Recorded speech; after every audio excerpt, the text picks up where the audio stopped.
अस्सलामुअलैकुम, very very good morning to all of you. New Pakistan में आपको खुशामदीद कहती हूँ और इस दुआ के साथ प्रोग्राम का आगाज करते हैं कि आप लोग खैर वाफियत से होंगे और अच्छी सेहत में होंगे। तो आज प्रोग्राम में क्या होने वाला है उसकी जो टॉप स्टोरीज हैं वो मैं आपके साथ शेयर कर देती हूँ। सबसे पहले तो हम लोग बात करेंगे प्रोग्राम में बारिशों के हवाले से, मौसम के हवाले से, प्री मानसून जो बारिशों का जो एक स्पेल है जो कि मुल्क में एंटर हो चुका है, जिससे मौसम जरा खुशगवार हो चुका है, लेकिन बारिश खत्म होने के बाद जो हब्स हो जाता है वो भी काबिल बर्दाश्त नहीं रहता। तो बहरहाल ये बारिशों का सिलसिला कब तक जारी रहेगा, इस हवाले से बात होगी प्रोग्राम में। और अगर आप में से कोई शख्स अपना वजन घटाना चाहता है तो वैसे तो इस हवाले से मैं खुद ही काफी हूँ पूरा सेगमेंट करने के लिए, क्योंकि मेरी भी इस पे काफी रिसर्च और इनपुट रही है।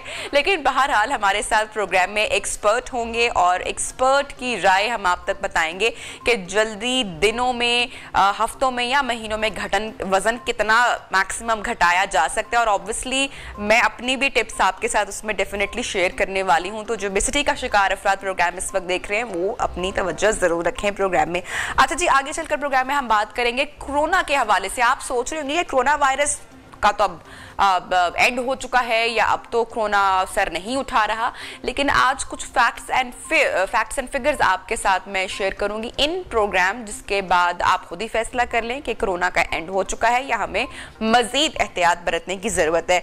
बहरहाल एक और अफसोसनाक वाकया पेश आया, बल्कि मैं कहूंगी दो अफसोसनाक वाकयात पेश आए, एक कराची के इलाके मंगू पीर में और एक बूरेवाला में। बूरेवाला में निहायती अफसोसनाक वाकया, बड़ा ही दिल खराश वाकया है और है कि 12 साला बच्ची के साथ ज्यादती हुई, उसका कत्ल कर दिया गया, बच्ची की तदफीन होगी, लेकिन जो मुजरिम है वो ताहाल आजाद घूम रहा है। मेरा सवाल है तमाम देखने वालों से, रियासत से, हुक्मरानों से कि क्यों ऐसे लोगों को इबरत का निशाना नहीं बनाया जाता। बहरहाल ये प्रोग्राम में आगे चलकर बात करेंगे डेफिनेटली, लेकिन अभी प्रोग्राम का आगाज करते हैं आज की टॉप स्टोरी से और वो हम करेंगे मुल्क की मईशत के हवाले से। बहुत सारी बातें आप सुन रहे हैं, हम भी सुन रहे हैं, महंगाई है, बढ़ती चली जा रही है।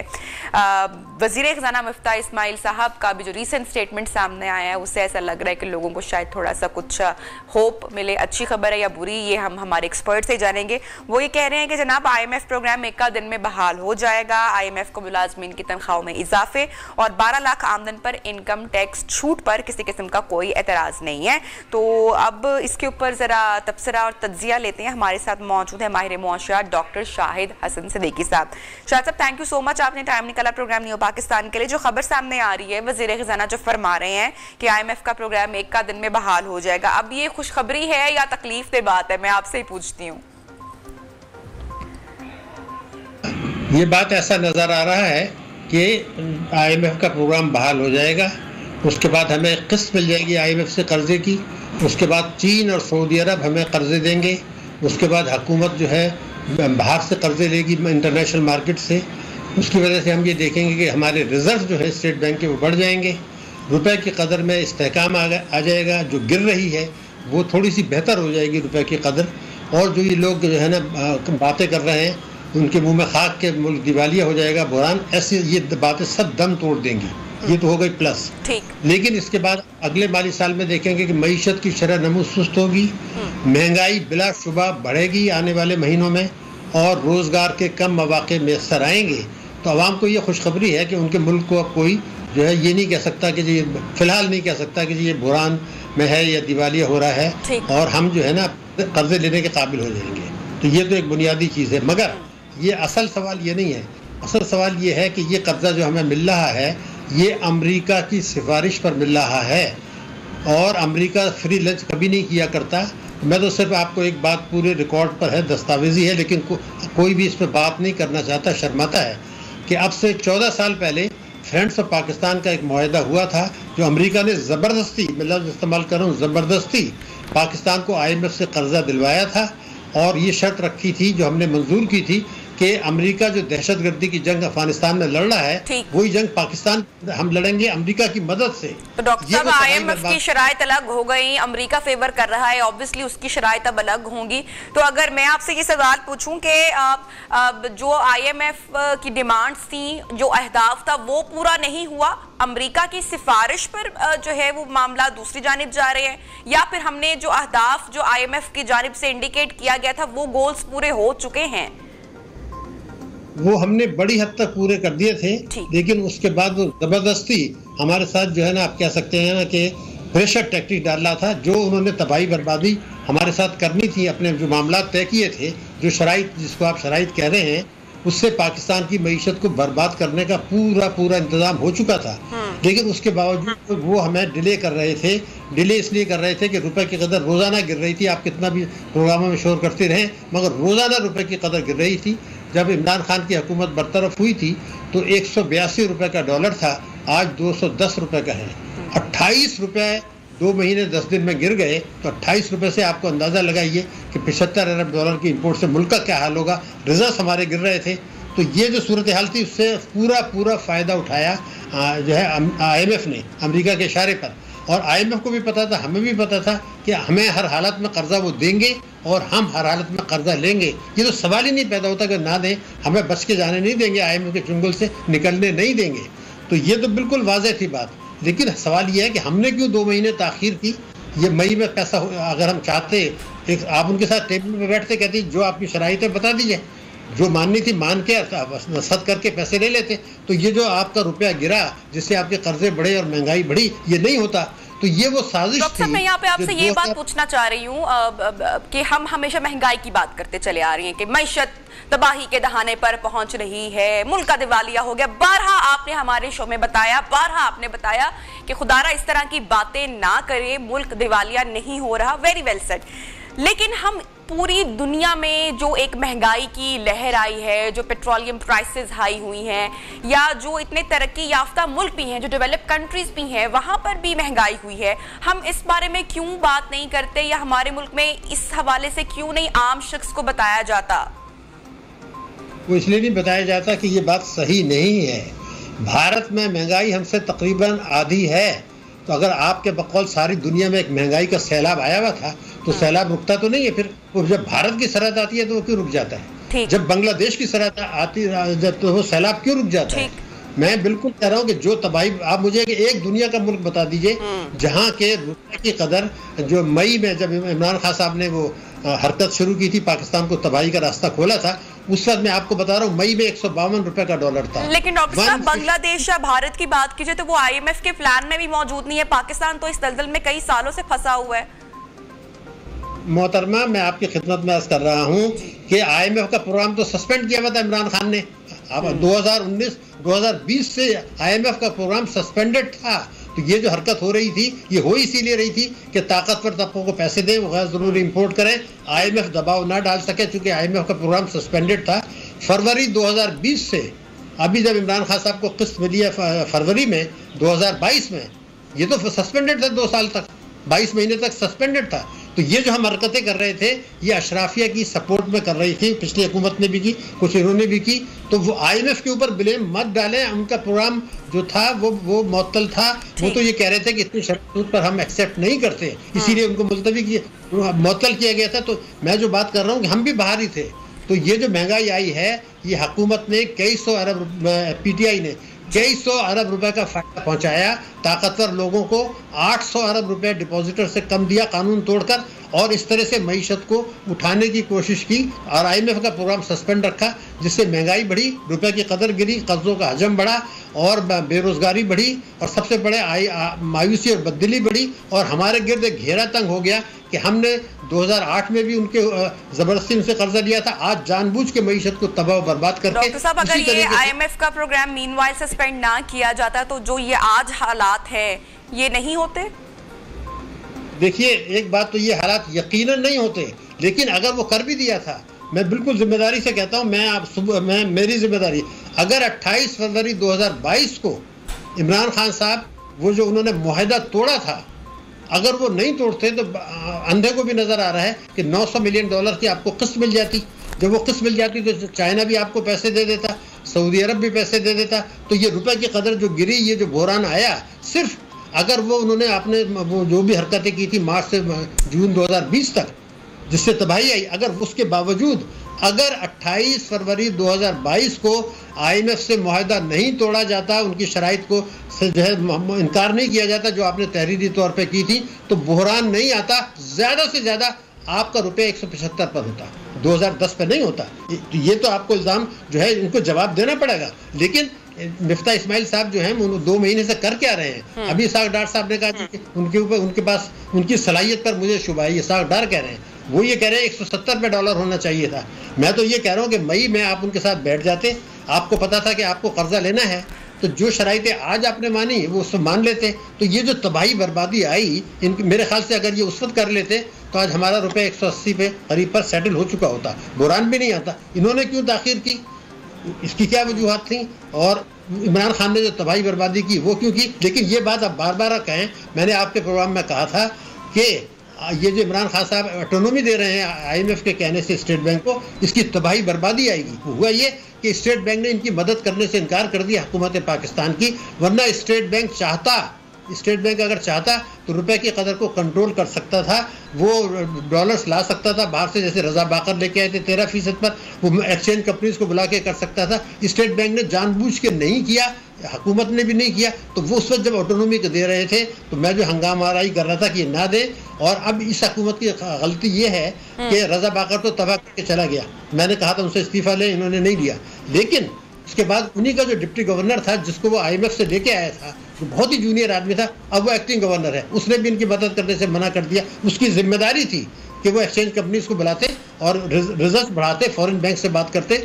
वो उन्होंने नहीं कोशिश की, क्यों नहीं कोशिश की? और अब ये उनको गवर्नर बनाने का सोच रहे हैं, क्यों? कि शायद IMF का प्रेशर है।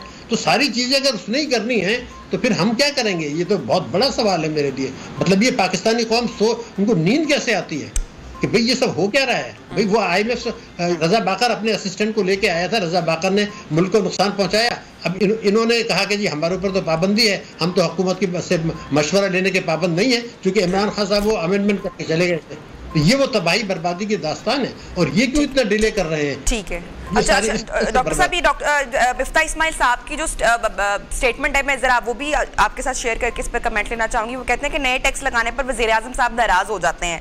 तो ये मुझे समझ में नहीं आ रहा कि कौन सा टैक्स है जिनकी अदायगी नहीं हो रही है। मिफ्ता इस्माइल साहब कौन सी बातें कर रहे हैं? देखिए, बात ये थी कि अब ये जो नए टैक्सेस बजट में आ रहे हैं उस पर देखिए ना, हमारा शर्मनाक बात है, ये बजट में कुछ टैक्सेस लगा रहे हैं। IMF कह रहा है कि ये आप मत लगाएं। देखिए तमाशा, देखिए IMF इनसे ये कह रहा है कि आपने ये कहा है कि जो जायज़ दौलत है, लोगों की जायज़ दौलत, उससे उन्होंने जो प्रॉपर्टीज पाकिस्तान में बनाई हैं, उस दौलत पे जिसपे वो टैक्स दे चुके हैं, उस प्रॉपर्टी पे इजाफी टैक्स लगाना चाह रहे हैं। तो IMF ये कहता है कि भाई ये तो सूबाई मसला है। और दूसरे ये था कि ये वेल्थ टैक्स है, पाकिस्तान के कानून में वेल्थ टैक्स की गुंजाइश नहीं है। तो इनका IMF ये कह रहा है कि ये जो आप टैक्स लगा रहे हैं, अगर कोई आदमी अदालत में चला गया तो ये फैसला कालेदम हो जाएगा, तो ये जो आमदनी आनी थी ये नहीं आएगी, तो फिर आपके बजट का क्या होगा? तो मेरा जो सवाल पहले भी था कि आपने जायज़ आमदनी पे कानून तोड़ के आप टैक्स लोगों पे लगा रहे हैं, जिस पे IMF एतराज़ कर रहा है। लेकिन जो चोरों के असासे हैं उनसे आप 900 अरब लेने के लिए ना ये हुकूमत तैयार है, ना पिछली हुकूमत तैयार है। वो अगर 900 अरब ले लेते तो आपको IMF का ये बुहरान पैदा ही नहीं होता। तो पहले इमरान ने पैदा किया, अब ये पैदा कर रहे हैं, 900 अरब लेने की तैयारी नहीं कर रहे हैं। और तो ये जो पाकिस्तान मईशत कभी ठीक होगी नहीं, मैं आपको बता, इसी तरह रोना गाना चलता रहेगा। फिर उसके बाद ये फिर कर्जे मांगेंगे IMF से, इसके बाद भी मांगेंगे। तो ये खेल तमाशा चल रहा है। हम दूसरों के पैसों से अमरीकी सिफारिश पर जो कि पाकिस्तान में को गैर मुस्तहकम करना चाहते हैं, अपना मुल्क चलाना चाह रहे हैं। तो इस पर संजीदगी से सोचना पड़ेगा कि 2014 से 2022 का जो सफ़र है, वो फ्रेंड्स ऑफ पाकिस्तान से लेके अब जो कुछ हो रहा है, मेरे अल्फाज ये हैं कि न्यू ग्रेड गेम का मकसद अब पूरा हो रहा है। 2014 में उन्होंने पाकिस्तान को फंसा के 50 फिगर है, स्टेट बैंक की फिगर है, उन 59 बिलियन डॉलर्स का पाकिस्तान को नुकसान हुआ उस वक्त उनके फ्रेंड्स ऑफ पाकिस्तान के फैसलों से। और आज वही खेल 14 और वही टीम जो थी 2021 में थी, जो उस वक्त थी जिन्होंने ये नुकसान पहुंचाया था, वही टीम इमरान खान ने अपने रख ली थी। और अब ये जो सफ़र फ्रेंड्स ऑफ पाकिस्तान से आज कर्जों का है अमरीकी सिफारिश पर, ये है न्यू ग्रेड गेम, जिसके लिए हम अपने आप को फंसा रहे हैं। और आपको ये बहुत जो है वो मिलेगा कि आपने अवाम को ये बताया है कि ये हो रहा है, ताकि अवाम को समझें। अवाम की भी तो कोई जिम्मेदारी है, खाली मीडिया की या कुछ लोगों की नहीं है। अगर पार्लियामेंट नहीं कर रही, इदारे नहीं कर रहे, हुकूमत नहीं कर रही, तो कोई तो अवाम को बताए कि भाई ये आपके साथ हो क्या रहा है, आपके मुल्क के साथ क्या हो रहा है। खाली महंगाई तो बहुत छोटी बात है, मसला मेरे मुल्क की सलामती का है, हमारे जौहरी प्रोग्राम का है। अमेरिका से सिफारिश खामखा नहीं कर रहा है। ठीक है, डॉक्टर शाहिद हसन सिद्दीकी साहब हमारे साथ इन कॉन्वर्सेशन थे, और पूरे मामले के ऊपर, सूरत हाल के ऊपर जो भी सिचुएशन बनती हुई दिखाई दे रही है, उसके ऊपर तबसरा तज्जिया सामने रख रहे थे। देखना ही है कि आने वाले दिनों में क्या होने जा रहा है। लेंगे ब्रेक प्रोग्राम में, उसके बाद आपको दोबारा ज्वाइन करते हैं, साथ रहिए। वेलकम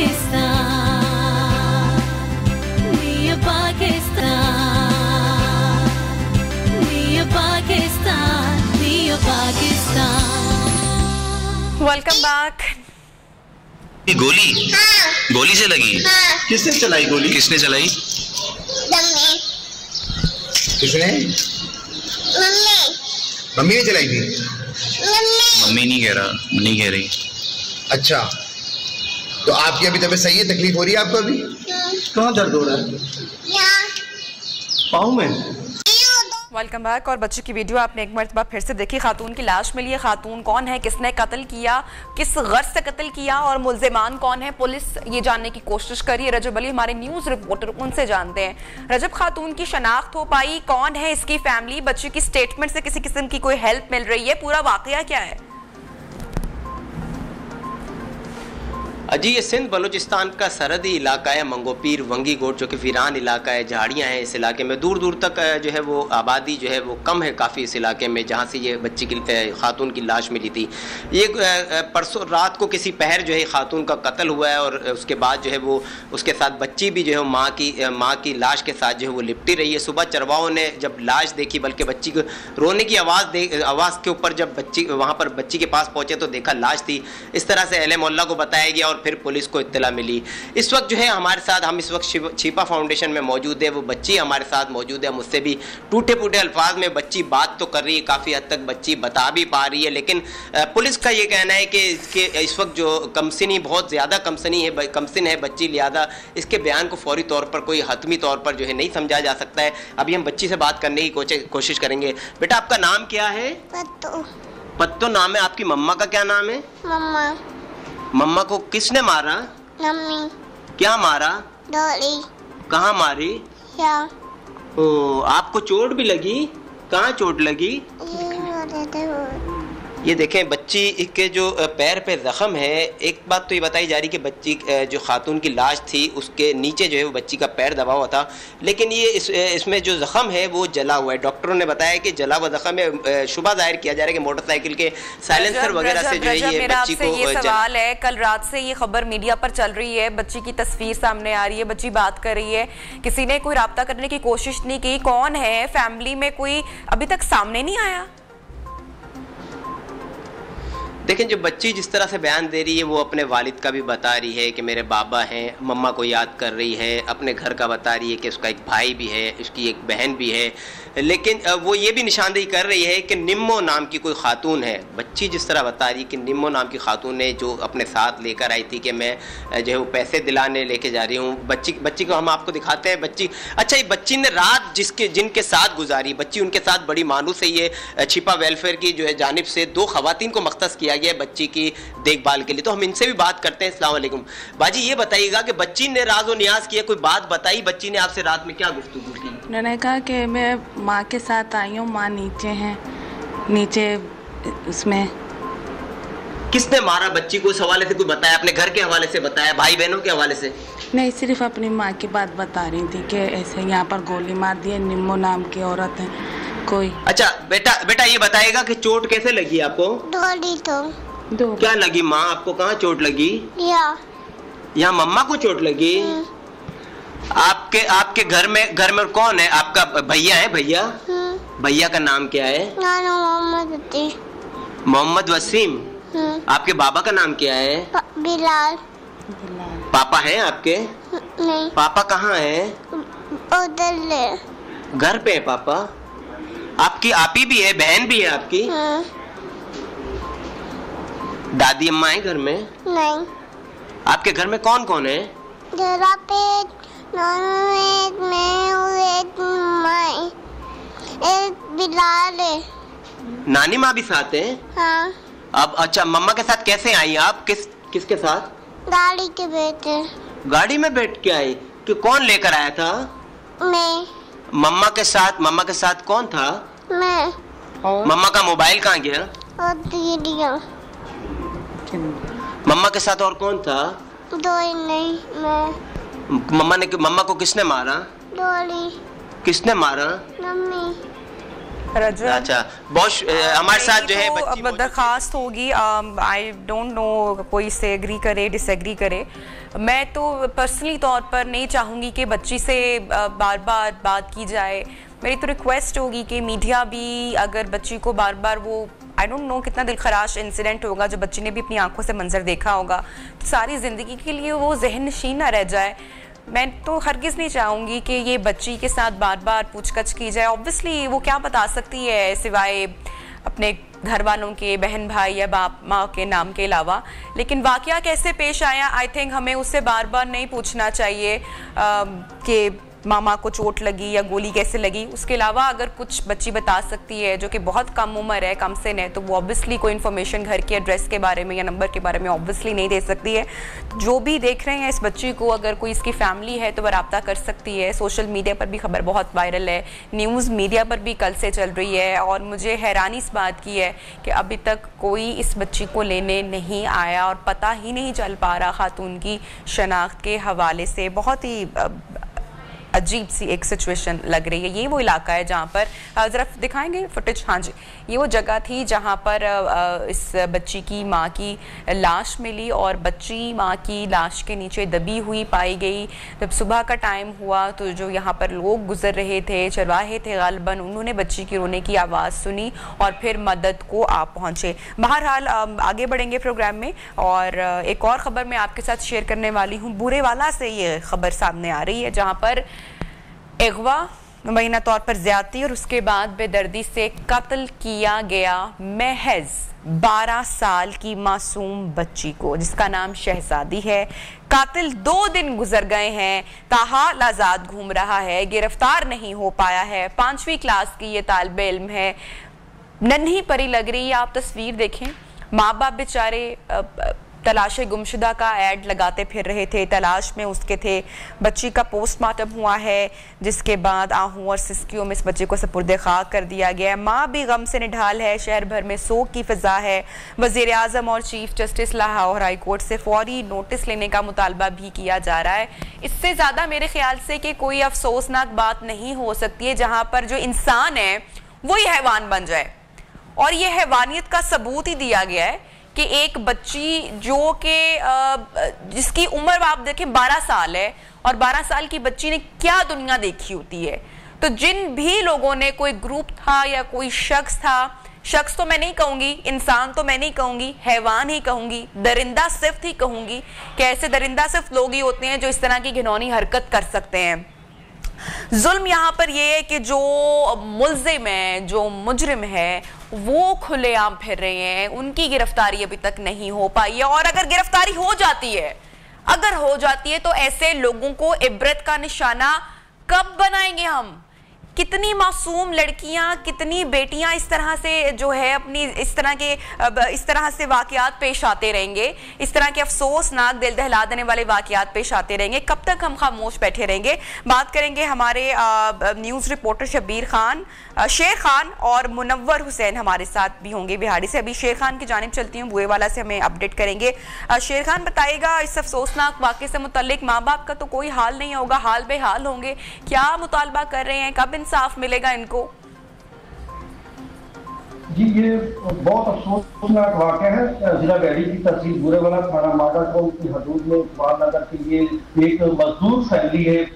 ये 13 जून का वाक़या हुआ। मकामी जो गुस्सा थी उसी टाइम थाना माडा टाउन में उन्होंने दरखास्त की थी, इतला भी की, लेकिन जो मकामी इंतजामिया थी उन्होंने जिस तरह पंजाब पुलिस की एक भर्ती तो बदल दी, लेकिन उनका रवैया नहीं बदला। रूटीन के जैसे काम करते हैं, उन्होंने कहा कि कोई मसला नहीं, मिल जाएगी, आप ही कोशिश करें। ये 9 तारीख को 19 जून को ये बच्ची की लाश को मकामी रेस्क्यू दराज से पता चला कि बुरेवाला के नवाही गांव 515 ईवी के खेत के खाल से मिली है। 5 मकामी लोग पहुंचे और सिविल सोसाइटी के लोग थे और तमाम स्टेक होल्डर पहुंचे। उन्होंने रेस्क्यू के जरिए बच्ची की लाश जब वहां से निकाली तो इतनी बदबूदार लाश हो गई थी कि खड़ा होना बहुत मुश्किल था। फौरी तौर पर अस्पताल में मुंतकिल की। जब हमारी मकामी इंतजामिया डीएसपी बुरेवाला और एसएचओ से बात हुई, उन्होंने कहा कि हम फिलहाल इसके हवाले से मौक़िफ़ नहीं दे सकते, हम कार्रवाई कर रहे हैं। घर वालों को, वालिदैन को, फैमिली को क्या किसी पर शक है? बच्ची किस घर से बाहर निकली? क्या कोई किडनैप हुआ, पहले अगवा हुआ, कौन हो सकते हैं मुल्जिमान? कोई पेरेंट्स किसी का नाम वालिदैन बता रहे हैं, किसी पर शक शुबा इज़हार किया जा रहा है? जी मैम, ये उन्होंने 13 तारीख को एक शख्स का नाम नाम है, उसका उनके वालिदैन को पता है, वो नाम नहीं बता रहे। उन्होंने मकामी पुलिस को बताया, उन्होंने कहा कि ये हमारा मुल्जिम, इसको गिरफ्तार किया जाए। मकामी पुलिस बिल्कुल खामोश थी, कोई ये आप झूठ बोल रहे हैं, बल्कि फैमिली पर दबाव डाला जा रहा था कि आप बिना वजह झूठा इल्जाम लगा रहे हैं। कम 12 साल की उम्र की बच्ची है, वहाँ अपनी सिस्टर के साथ करीबी एक मदे की दुकान थी, वहाँ जैसे कपड़े की सिलाई वगैरह के लिए गोटी वगैरह खरीदनी थी, वो लेने गई थी। सुबह 8 और 9 बजे का वाक़या, सुबह 3 का वाक़या, लेकिन शाम 9 बजे तक वो ढूंढते रहे, कोई इत्तला नहीं मिली। और उसी रात ये दरिंदा से इम्तिहान था, उसने मुबीना तौर पर तशद्दुद किया, रेप किया, क्या उसने कत्ल करके। ठीक है, आप शेर खान साथ ही रहिए। मुनव्वर हुसैन विहाड़ी से हमारे साथ मौजूद है, उनसे जानते हैं। मुनव्वर, बताइएगा पुलिस क्यों साथ नहीं दे रही है? अभी तक क्यों मुल्जिमान आजाद घूम रहे हैं? क्या वजह बनी हुई है? डीपीओ कहाँ पे है? कोई स्टेटमेंट, कोई मौकफ सामने नहीं आया अभी तक? देखिए नबिया, अगर मैं ये कहूं कि इन दिनों बिहाड़ी में जंगल का कानून है तो ये बिल्कुल भी गलत नहीं होगा, क्योंकि इस वक्त डीपीओ बिहाड़ी जो है वो इतने बड़े दिलखराश वाक़ये के बावजूद ये जो मुतासरीन है उनके पास जाना तक गवारा नहीं कर रहे हैं, जबकि दूसरी तरफ जो मुल्जमान है वो भी अभी तक उनका सुराग नहीं लगाया जा सका है। और जब हमने इस वक्त भी मैं डीपीओ ऑफिस बिहाड़ी के बाहर मौजूद हूँ, जब हमने डीपीओ बिहाड़ी से इस मामले पर शॉर्ट्स लेने की बात करने की कोशिश की तो उनकी तरफ से हमें यही कहा जा रहा है कि जी अभी तक तफ्तीश जो है वो मुकम्मल नहीं हो सकी है और तफ्तीश मुकम्मल होने के बाद मीडिया पे लाया जाएगा। लेकिन अब सवाल ये पैदा होता है कि अगर बच्ची जो है वो अगवा होती है, उसके बाद उसका बेदर्दी से कत्ल कर दिया जाता है, बच्ची के साथ रेप कर दिया जाता है और इसके बाद भी पुलिस जो है मुल्जमान का पता नहीं लगा सकती है और इस वक्त तक उनकी कौन सी तफ्तीश है जो अभी तक मुकम्मल नहीं हो सकी है। और सबसे बड़ा जो सवालिया निशान है कि इस सारे वाकये के बावजूद जो डीपीओ बिहाड़ी है वो अपने दफ्तर से उठकर इस जो गरीब खानदान है उनके पास जाना तक गवारा नहीं कर रहे हैं और मुल्जमान पकड़ना तो बहुत दूर की बात है। तो यहाँ पे इस वक्त हमारे लिए ये लम्हा फिक्रिया है और पुलिस के लिए ये सवालिया निशान है कि उनकी कारकर्दगी सिर्फ दामों के हद तक महदूद नजर आती है, जबकि हकीकत इसके बरक्स है। मुनव्वर, पुलिस सिर्फ मौकफ देने से इनकारी है या फिर किसी किस्म की कोई कोशिश की जा रही है, या अगर कोशिश ही नहीं की जाए तो मौकफ देने से इनकार किया जा रहा है ना? देखें नविया, पुलिस की जो वाजिया निगलिजेंसी है, जो नाअहली है, वो इस वाक़ये से वाज़े तौर पे नजर आ रही है, क्योंकि वालिदैन जो है वो दरखास्त देते हैं, उसके बावजूद पुलिस 8 दिन तक हाथ पे हाथ धरे बैठी रहती है और रिवायती बेहिसी का मुजाहरा किया जाता है, किसी मुल्जिम का सुराग नहीं लगाया जाता। और जिसके बाद बच्ची जो है उसकी लाश मिलती है तो उसके बाद भी पुलिस जो है वो मुल्जमान का सुराग नहीं लगा रही। हकीकत ये है कि पुलिस नाकाम है और अपनी नाकामी को छुपाने के लिए वो मीडिया पे आने से डर रही है और खास तौर पर जो डीपीओ बिहाड़ी है उनके पास अपनी इस नाअहली को छुपाने के लिए सिवाय इसके कि वो मीडिया पे नहीं आ रही, इसके अलावा उनके पास कुछ है ही नहीं। लवाहिकीन का मौकफ क्या है मुनव्वर?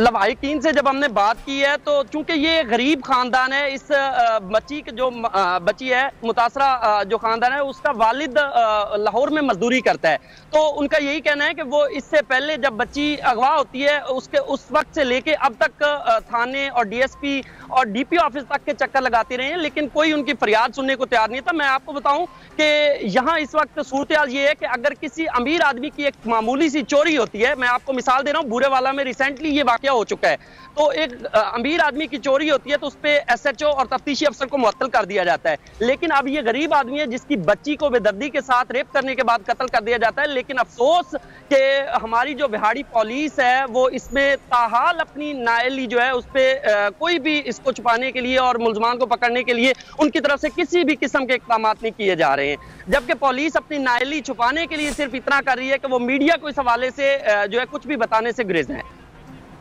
अच्छा मुनव्वर, हमने भी कोशिश की कि हम डीपीओ साहब से बात कर सके, उनसे राब्ता कर सके, उनका मौकफ जान सकें, तो हमारा राब्ता उनसे नहीं हो पाया, उन्होंने मौकफ देने से अपना इनकार कर दिया। आपने भी डेफिनेटली कोशिश की होगी, आपसे भी वो बात नहीं कर पा रही हैं, तो इसका तो मतलब है कि ये तो सरासर नजरअंदाज किया जा रहा है ना, पूरे मामले को दबाया जा रहा है।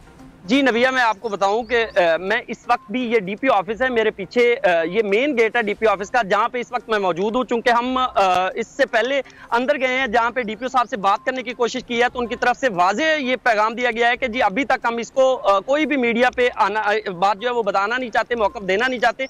तो अभी हमारी जो इंक्वायरी है, हमारी जो तफ्तीश है वो मुकम्मल नहीं हो रही है इस हवाले से। लेकिन जब हमने ये कहा कि पुलिस ने अभी तक किया क्या है, किसी मुलजिम का सुराग लगाया जा सका है, तो उन्होंने साफ इनकार करते हुए ये कहा है कि अभी हम मीडिया को कुछ भी बता नहीं सकते हैं। तो इससे ये जाहिर होता है, क्योंकि जो गरीब वालिदैन है, जो मुतासरा खानदान है, उनका भी यही कहना है कि हम बार बार पुलिस को कहते रहे, लेकिन उन्होंने जिन पर हमें शक था उन लोगों को भी गिरफ्तार नहीं किया है और ना ही किसी किस्म की कार्रवाई की गई है। और अभी तक जो मुतासरा खानदान है वो धक्के खाने पर मजबूर है।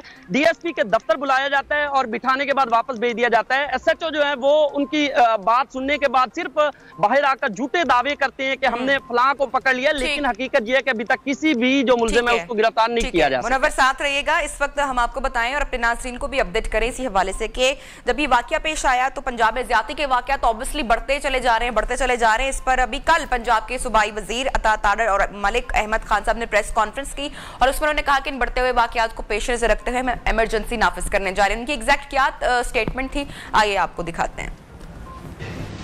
बच्चों के साथ ज्यादती के, खवातीन के साथ ज्यादती के वाकयात हैं, उनकी तादाद में शिद्दत के साथ इजाफा हुआ है।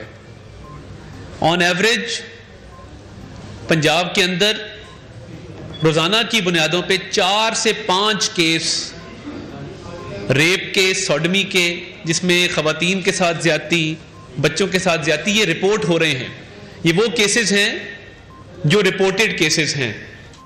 जी जनाब, आपने गुफ्तगू सुनी और हमारे साथ इस वक्त मौजूद हैं चौधरी फ़कीर अहमद साहब, मुस्लिम लीग नून से इनका ताल्लुक है, मैंने भी है। और सर आपसे मैं जानना चाहूँगी अब तशवीश का इजहार किया गया कल सूबाई वजीर की जानिब से, कब तक हम ज़्यादती के वाक़यात पर तशवीश का इजहार करते रहेंगे और हम कब करेंगे? ऐसे लोगों को इबरत का निशाना कब बनाएंगे? मैम, इसमें बात ये है कि कानून मौजूद है, अदारे मौजूद हैं, ये सरीहन मुजरमाना गफलत का मुजाहरा किया गया है पुलिस की तरफ से, जो लोकल पुलिस की। तो कल जो ही मुझे पता चला है, मेरे ऑफिस ने बुरेवाला से मुझे इतला दी, तो मैंने असेंबली फ्लोर पे भी आवाज उठाई है। मैंने एसपी और इवन आईजी साहब को रात 10 बजे मैंने कॉल की है, उनसे मेरी डिटेल्ड बात हुई है कि मुजरमों को जल्द अज जल्द गिरफ्तार किया जाए। और मेरी नजर में कोई जो कंसिडरेबल जो पेशरफ्त है अभी तक नहीं है। तो एसपी साहब से भी मेरी बात हुई, उनसे मैंने पूछा, मैंने कहा कि 7 दिन गुजर गए हैं, बच्ची गुम होती है, कोई उसमें कार्रवाई नहीं होती, उसकी लाश मिलने तक हमें ये नहीं बताया जाता, बल्कि मुझे तो ये कहा गया कि बच्ची मिल गई है। तो आई वाज वेरी हैप्पी कि बच्ची मिल गई, अल्लाह का शुक्र है, वो अपने घर आ जाएगी। लेकिन बाद में पता चला कि नहीं जी, उसकी तो डेथ हो गई, उसको मर्डर किया गया, उसके साथ रेप किया गया। ये जुल्म और ज्यादती है और पुलिस की तरफ से मैं समझता हूँ कि मुजरमाना गफलत है। मैंने जब आईजी साहब से बात की तो उन्होंने मुझे इंश्योर किया कि इंशाल्लाह विद इन 2-3 डेज आपको इसका रिजल्ट भी मिलेगा। और मैं जो मकामी तौर पे जो है ना हमारे मुलाजमीन पुलिस के हैं, उनके खिलाफ भी एक्शन होगा जिन्होंने ये गफलत का मुजाहरा किया है। सर आपकी बात हुई किसी किस्म की मुतासरा फैमिली से? वो तो इंसाफ के लिए मुतालबा कर रहे हैं, पुलिस सपोर्ट नहीं कर रही। सर ये बड़ी दुख की बात है, किसी का लहते जिगर, किसी के दिल का टुकड़ा चला गया और किस तरह से चला गया। आप देखें ना, हुआ क्या, जुल्म कितना हुआ बच्ची पर, किस तरीके से वो दुनिया से गई है। ये तो इंसाफ पहुंचना चाहिए ऐसी फैमिलीज को, ऐसे लोगों को ऐसी सजा मिलनी चाहिए कि ऐसे जो मुल्जिमान हैं उनकी रूह तक कांप जाए कि अगर वो इस बारे में सोचे भी। नहीं, मुझे जब ये पता चला है, मैंने असेंबली फ्लोर पे जब बात की, एक्चुअली मैंने कल बजट के टॉपिक पे बात करनी थी, मैंने वो सब फोरगो करके ये असेंबली फ्लोर पे टेकअप किया और स्पीकर साहब से मैंने रूलिंग ली है कि आईजी पुलिस जो है पंजाब के विद इन 3 डेज वो हमें इसकी पूरी डिटेल और इसका जवाब देंगे और जो मुजरिम है उनकी गिरफ्तारी इंश्योर करेंगे। अफसोस इस बात का है कि लोकल पुलिस ने पहले 7 दिन तो वो सोए रहे हैं, उनके नजर में जैसे कीड़ा मकोड़ा मर गया और मर गया, कोई बात नहीं। मैं उस बेटी को अपनी बेटी समझता हूँ और इंशाल्लाह मैं उसका पीछा बिल्कुल करूंगा। पुलिस वाले जो मर्जी करें, ये ठीक है कि वो इधर उधर कर सकते हैं, थोड़ा बहुत देर हो सकती है, लेकिन आई विल इंश्योर कि जो असल। बहुत शुक्रिया चौधरी फकीर अहमद साहब, MNA हमारे साथ मौजूद थे और बात कर रहे थे पूरे वाकये के ऊपर। जो DPO शाहिद परवेज साहब हैं, आपका मैं नाम लेना चाहूंगी। सर, आपने इस केस पर बात करने से इनकार किया है। हमारा न्यूज रिपोर्टर आपके ऑफिस के बाहर भी खड़ा है, हमारी टीम ने आपसे रब्ता करने की कोशिश की है। यहाँ की जो पुलिस है वो साथ नहीं दे पा रही है मुतासरा फैमिली का। बच्ची की लाश, बच्ची कहाँ पर है, इतने दिन तक पता नहीं चलता।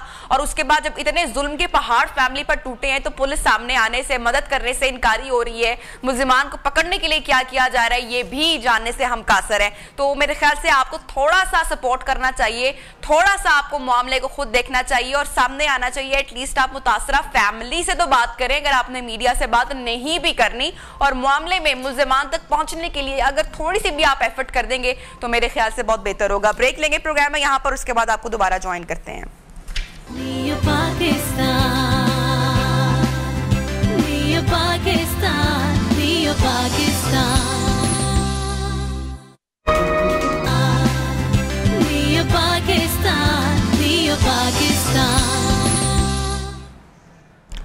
Welcome back. न्यू पाकिस्तान में आपको खुश आमदीद कहती हूँ। और एक ख्वाहिश हम तमाम लोगों की है, मेरी भी है, आप लोग भी प्रोग्राम देख रहे हैं, आप लोगों की भी आई एम श्योर होगी कि कौन वो शख्स है जो वज़न घटाना नहीं चाहता। हर इंसान चाहता है कि उसकी लचकदार बॉडी हो, उसको ज़हनी सुकून हो, जिस्मानी तौर पर हो, और अच्छी जिसामत हो, वीकनेस वाली बॉडी भी ना हो। तो ये सारी चीज़ें अगर आप चाहते हैं तो उसका जवाब आपको एक ही तरह की एक्सरसाइज में मिलेगा, और वो है योगा, जिसकी मकबूलियत में दिन ब दिन हम अब इजाफा देखते चले आ रहे हैं। और हमारी जो यंगर जनरेशन है वो इसमें बहुत इंटरेस्टेड दिखाई दे रही है। तो एवरी ईयर ऑन 21 जून योगा का आलमी दिन सेलिब्रेट किया जाता है। इसके हवाले से अवेयरनेस भी फैलाई जाती है। उसके कितने फ़ायदे होते हैं अगर आप ये जान लें तो आई एम श्योर आप घर में ही योगा मैट ले आएँ और आप योगा स्टार्ट कर लें, क्योंकि इससे जो आपको ज़हनी, जिस्मानी और रूहानी तौर पर आपको कितना ये सुकून बख्शती है, आज हम इसके फ़ायदों पर बात करेंगे। और हमारे साथ मौजूद है मास्टर नईम साहब, प्रेसिडेंट नेशनल योगा फेडरेशन। बहुत शुक्रिया मास्टर साहब, आपने टाइम निकाला हमारे आज के प्रोग्राम के लिए। तो आज योगा का आलमी दिन मनाया जा रहा है, तो हमारी जितनी ऑडियंस है उनको भी जरा इसकी अहमियत के बारे में अगर आप थोड़ा सा बताएं कि जब आप योगा कर लेंगे तो कितने गोल्स हम अचीव कर सकते हैं। सबसे पहले तो बहन ये पाकिस्तान के लिए फ़ख्र की बात है कि जो आर्ट पाकिस्तान के खित्ते से शुरू हुआ वो आज दुनिया ने माना, उसको आलमी दिन मनाया गया। यूएनओ ने इसको 2015 में पहली दफ़ा मनाया। तो ये बहुत ज़्यादा एक फ़ख्र की बात है पाकिस्तानियों के लिए कि हमारे जो खित्ते से शुरुआत है जिसकी, उसको पूरी दुनिया ने एक्सेप्ट किया।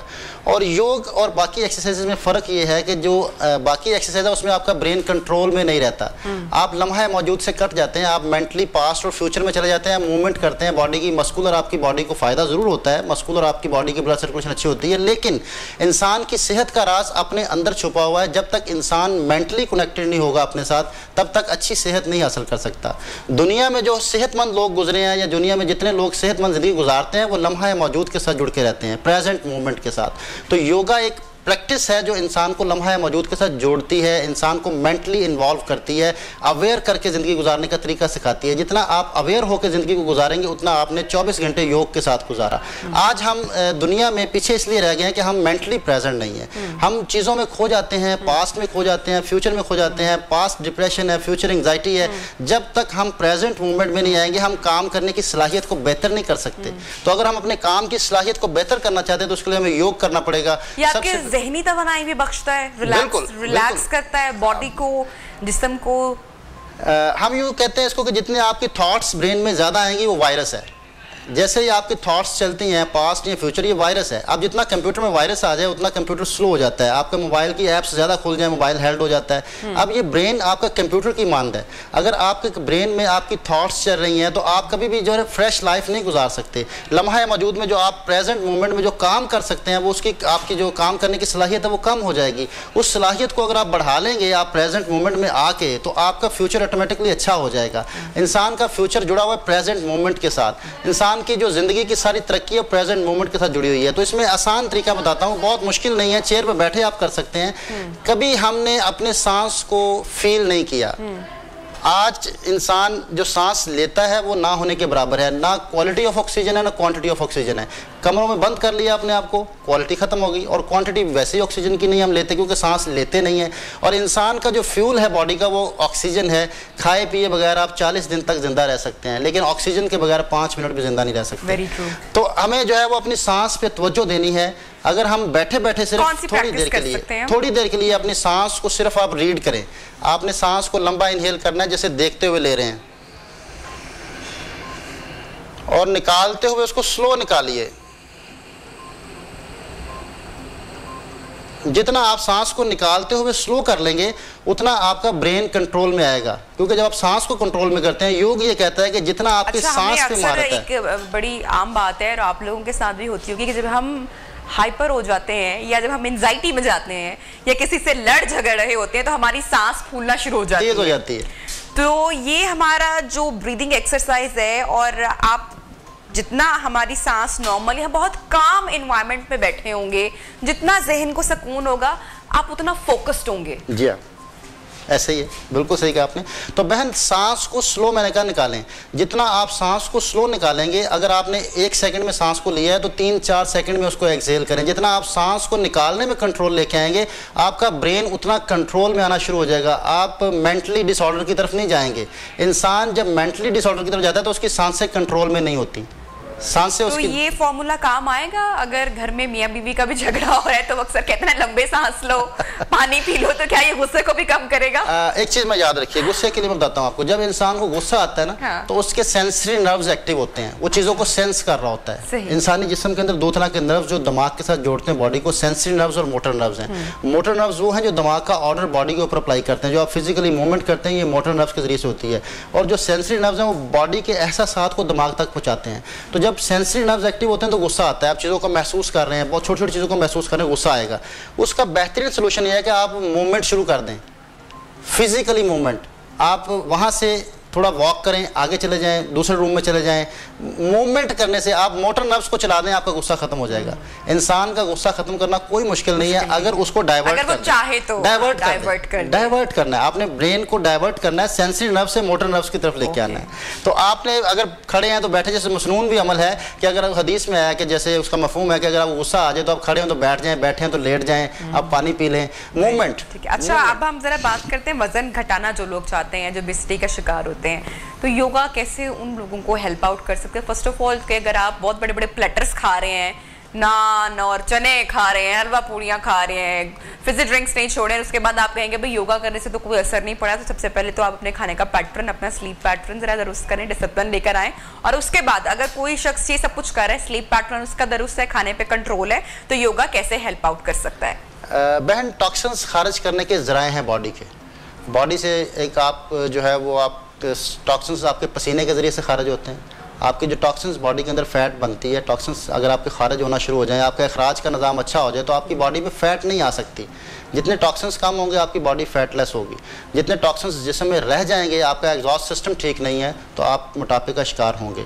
उसमें एक बेहतरीन जो अभी हमने डिस्कस किया ब्रीदिंग पे, अल्लाह ताला ने इसको 24 घंटे इंसान को चलाया। जब आप एक्सेल करते हैं तो टॉक्सिन्स बाहर निकलते हैं, कार्बन डाइऑक्साइड निकलती है। तो आप फैट का फार्मूला पढ़िएगा, उसमें कार्बन बढ़ जाती है, ऑक्सीजन कम हो जाती है। अगर आप ऑक्सीजन को बढ़ा लें बॉडी के अंदर, कार्बन को कम कर लें, ये टेक्निकली है ज़रा, तो आपकी बॉडी से फैट ऑटोमेटिकली बगैर किसी एक्सरसाइज से कम हो सकती है। योगी बैठे बैठे इसीलिए वेट कम कर लेते हैं कि वो अपनी सांस को लंबा निकालते हैं। हम में से जितने लोग हैं वो सांस को लंबा लेते हैं, निकालते नहीं हैं। और कभी भी किसी बर्तन से अगर चीज़ को निकाला ना जाए तो उसमें ज़्यादा चीज़ डाली नहीं जा सकती। इंसानी जिस्म के अंदर जब तक कार्बन खारिज नहीं होगा, ऑक्सीजन नहीं बढ़ सकती। तो मैं सांस को निकालने में प्रैक्टिस करूँगा। अभी मुझे देखिएगा मैं सांस को कितना लंबा निकालता हूँ। मैं लंबा सांस लूँगा, हाथ से इशारा करूँगा, अब ये जब तक नीचे जाएगा सांस निकल रहा है।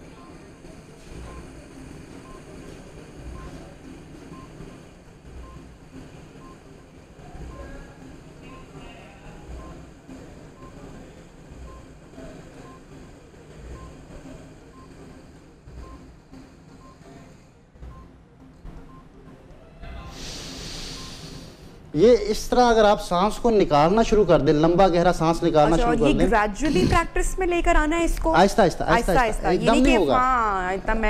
आप सांस को जितना लंबा निकालेंगे उतना ही आपका फैट कम करना इंतहाई आसान है। ये अल्लाह ताला ने 24 घंटे एग्जॉस्ट सिस्टम लगाया है। मेडिकल भी इसको मानता है कि जब आप एक्सहेल करते हैं तो आपके अंदर से कार्बन निकलती, कार्बन डाइऑक्साइड निकलती, जो कि एक अंदर से गंदी गैस है जो निकलती है, जिससे आपकी बॉडी में प्रॉब्लम्स आते हैं। जितनी कार्बन ज़्यादा होगी उतनी आपकी सुस्ती है बॉडी के अंदर, आप सुस्त हैं। जितने ऑक्सीजन लेवल ज़्यादा होगा उतने आप एक्टिव हैं। आपकी ब्लड सर्कुलेशन का दारोमदार आपके ऑक्सीजन लेवल पर है। अगर आपके ब्लड में ऑक्सीजन लेवल कम है तो आपकी बॉडी में ब्लड सर्कुलेशन अच्छा नहीं हो सकता। ब्लड सर्कुलेशन जिस बॉडी का अच्छा नहीं है उसमें मस्कुलर प्रॉब्लम आएगा, पेन आएगी, सुस्ती आएगी, बैठे रहेंगे, आपका उठने को दिल नहीं चाहेगा। तो आज की सबसे बड़ी मर्ज सुस्ती है। सही, तो इस सुस्ती और काहली तो हमें बड़ा नॉर्मली हम फील कर रहे होते हैं। तो जब भी अगर आपको महसूस, अगर if you are on your workplace या आप कहीं पर हैं, तो हम ब्रीदिंग प्रैक्टिस कर सकते हैं या एक्सरसाइज कर सकते हैं। इसके अलावा क्या कर सकते हैं? इसके अलावा जो है वो, अगर आपको मैं एक और टेक्निक बताता हूँ जिसको एक मसनून अमल कहते हैं तस्बीह का। अगर आप फिंगर्स को यूँ चलाना शुरू करते हैं, अपने हाथों की उंगलियों को हिलाना शुरू करते हैं, तो इससे आप एक्टिव होना शुरू हो जाते हैं, क्योंकि आपके दोनों तरफ के नर्व्स चल रहे हैं।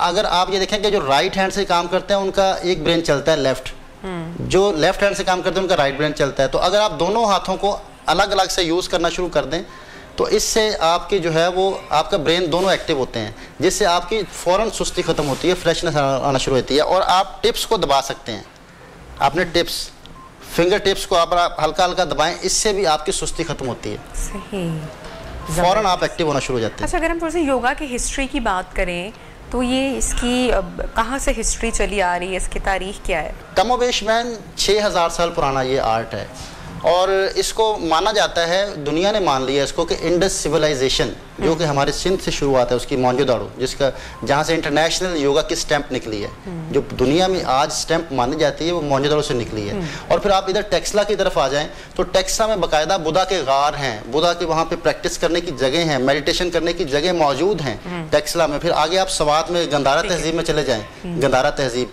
वो सारी बुद्धा से भरी पड़ी है, बुद्धा के बाकायदा वहाँ मेडिटेशन रूम है।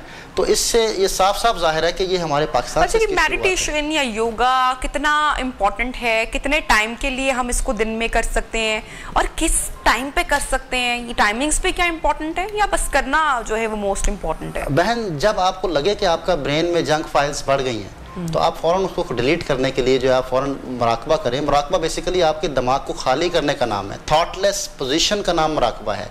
मुराकबा कोई करने की चीज़ नहीं है, उसमें कोई प्रैक्टिस करने की चीज़ नहीं है, कोई ऐसी वो कैसे कर सकते हैं, कैसे माइंड को कैसे एम्प्टी करना है हमने? मैं आपको अभी एक छोटी सी टेक्निक बताता हूँ, आप उससे फ़ौरन आप थॉटलेस हो सकती हैं। अभी आप अपने इर्द गिर्द की चीज़ों को देखना शुरू करें। अब जो थॉट्स चल रही थी वो ब्रेन में रुक गई।